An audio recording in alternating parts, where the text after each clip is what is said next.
శేఖర్, ఇప్పుడు మీ చుట్టూరా చాలా మంది బాధితులు వాళ్ళ యొక్క ఫ్యామిలీ ఇష్యూస్ తోటి ఇక్కడికి జంతర్ మంతర్కి వచ్చారు. మీరు ఒక యాక్టివిస్ట్గా ఇంతమంది కొరకు మీరు ముందుకొచ్చారు. బట్ మీకు ఎలాంటి బాధ అయితే లేదు, కానీ వీళ్ళ కొరకు ముందుకొచ్చారు.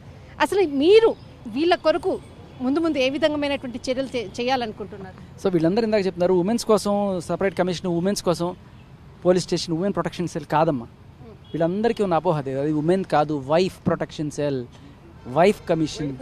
ఎందుకంటే నేను ఇందాక ఒక తల్లి బిడ్డ కోసం వచ్చింది, నేను ఈ తల్లి కోసం నిలబడి మాట్లాడుతున్నాను. నిజం చెప్తున్నాను, నేను కన్న తల్లిని ఎవడన్నా తిడితే వాడి తాట తీసే చట్టం రావాలి మన దేశంలో. ఎవడన్నా సరే ఎల్కే అనే మాట రావాలంటే వాడికి ఉచ్చపడే చట్టం తీసుకురావాలి. ఎక్కడ చేసావు నువ్వు చట్టం?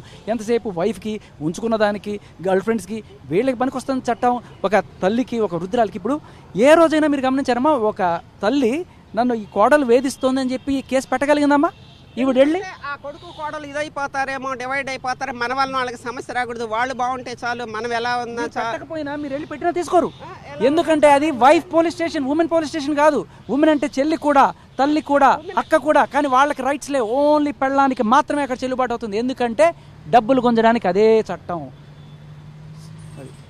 ఉమెన్ అంటే ఒక భార్య కాదండి, తల్లి, చెల్లి, అక్క, వీళ్ళందరూ కూడా ఉమెన్స్. ఒక ఉమెన్స్ ఒక ఆడవ మనిషి, ఒక లేడీ చేసే కంప్లైంట్కి వీళ్ళందరూ సఫర్ అవుతున్నారు. మరి వీళ్ళు ఉమెన్స్ కాదా? మరి వీళ్ళకి ఎలాంటి న్యాయం కావాలి? వీళ్ళు ఎక్కడికి వెళ్ళి చెప్పుకోవాలి? ఇప్పుడు నేను మీ సమక్షంగా నేను ఒకటి అడుగుతున్నాను గవర్నమెంట్ని, మోడీ గారిని. తల్లి కోసం ఒక చట్టం తీసుకురండి. తల్లిని దూషించిన వాడు ఎవడైనా సరే అది ఒక టెర్రరిజంతో సమానంగా తీసుకెళ్లి లోపలేయండి. ఎందుకండి తల్లులు అవసరం లేదు వాళ్ళకి. భర్తలుండి వాళ్ళు చెప్పినట్టు ఉండి సంపాదించినంత వాళ్ళకి పెడితే అమ్మలు ఎందుకండి బాబు? వాళ్ళు పెళ్ళైన తర్వాత వాళ్ళు ఉన్నా పర్లా, వాళ్ళు పోయినా పర్లా, వాళ్ళు అవసరం లేదండి. మీ సంగతి కాదమ్మా. అమ్మాయి చూసినా కూడా అమ్మాయిలు ఒప్పుకుని, అంటే అందరూ నేను అనలేదండి, కొంతమంది అమ్మాయిలు అమ్మాయి మదర్తో మాట్లాడితే ఒప్పుకోలేకపోతుంటండి. వాళ్ళకి ఏంటంటే వాళ్ళతో మాట్లాడుతారు. అదే విషయం ఆయన అంటున్నాడు, తల్లిని తిట్టిన వాళ్ళు కోడలండి ఏం అభియోగం చేసిందో తెలుసా? వాళ్ళ అమ్మతో ఫోన్లో రోజు మాట్లాడుతా, అంటే తల్లితో అంటే 25 ఏళ్ళు పెంచి, కన్న తల్లి పెంచి, జాబ్ వచ్చి అన్నీ చేసిందా, క్వాలిఫికేషన్ ఏంటి చూసి అన్నీ చూసుకుని భారీగా వచ్చావు, తల్లితో మాట్లాడొద్దండి. ఇంకెందుకండి మరి? తల్లి లేకుండా కొడుకు వచ్చాడు. నీకు భారీగా వచ్చిన రోజు నీకు అన్ని హక్కులు కావాలంటే తల్లి ఏమైపోవాలి? తల్లి ఎక్కడ చెప్పుకోవాలి? ఇది ఒక చాలా చిన్న మ్యాటర్ అమ్మా. నా దృష్టిలో ఇంకా చాలా దారుణం అనేది. రాజ్ తరుణ్ కావచ్చు, రీసెంట్గా అలేకేజీ టిపికల్స్లో ఆవిడ పచ్చి బూతులు తల్లిని తిడుతోంది. ఇంకా పవన్ కళ్యాణ్ గారి తల్లిని కూడా తిట్టిన వాళ్ళు ఇవాళ పోసాన్ గారు అయితే లోపల ఉన్నారు, కానీ తిట్టిన వేరే లేడీ ఉంది. ఆవిడ ఇంకా బయట ఎందుకు ఉంది? ఎందుకంటే ఒక మహిళను తిడితే ఇది కాదు, మగాడు మాత్రం తిట్టకూడదు కాదు. ఎవరికైనా తల్లి తల్లే.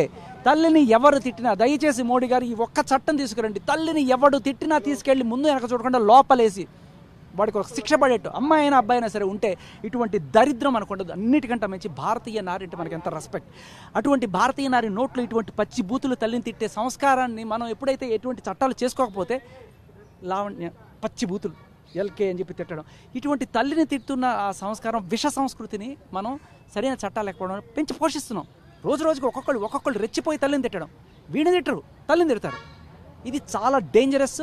ఖచ్చితంగా తల్లిని తిట్టిన అమ్మాయి అయినా అబ్బాయి అయినా సరే వాళ్ళకి శిక్ష పడుతుందనే భయం ఉంటే మన సంస్కారం, మన సంస్కృతి చెడిపోదు. ఆడవాళ్ళని మనం గౌరవించుకోవాలి. వాళ్ళు గౌరవింపబడే రేంజ్లోనే వాళ్ళ సంస్కారం ఉండాలని ఈ చట్టం చేయమని అడుగుతున్నారు.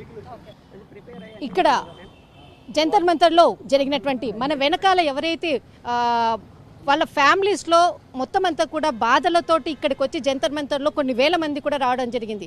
ఇక్కడ మహిళా కమిషన్ కాదు, తల్లిని ఎవరైతే తిడతారో తిట్టినటువంటి వాళ్ళని ఆడైనా మొగైనా ఎవరినైనా కానీ లోపడేయాలి. వాళ్ళకంటూ ఒక కమిషన్ అనేది ఉండాలి, వాళ్ళకంటూ ఒక చట్టం ఉండాలి. అదే మేము కోరుతున్నామంటే ఇక్కడ చెప్తున్నారు.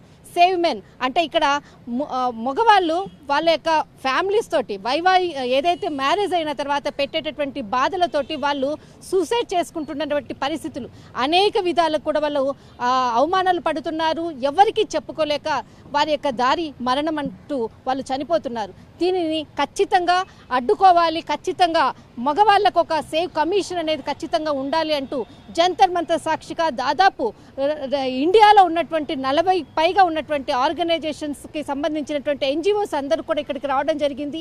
వీళ్ళందరూ కూడా ఒకటే ముక్త కంఠంతో చెప్పేది, సేవ్ అంటే మగవాళ్ళను కాపాడండి, మగవాళ్ళకు సంబంధించినటువంటి కమిషన్ ఖచ్చితంగా ఉండాలి, మోడీ గారు మీకు మేము దండం పెడుతున్నాం, మా గోడు వినండి అంటూ కూడా ఇక్కడ నుంచి మనకి తెలంగాణ నుంచి వచ్చినటువంటి వాళ్ళు అనుకోవచ్చు, ఆంధ్రప్రదేశ్ నుంచి వచ్చినటువంటి వాళ్ళందరూ ఇక్కడ బాధితులు ఉన్నారు. వాళ్ళకి సపోర్టుగా ఇక్కడ యాక్టివిస్ట్ శేఖర్ గారు ప్రత్యేకంగా 10 నిమిషాలు ఇక్కడ దీని మీద మాట్లాడినటువంటి సందర్భం జంతర్ మంతర్ నుంచి.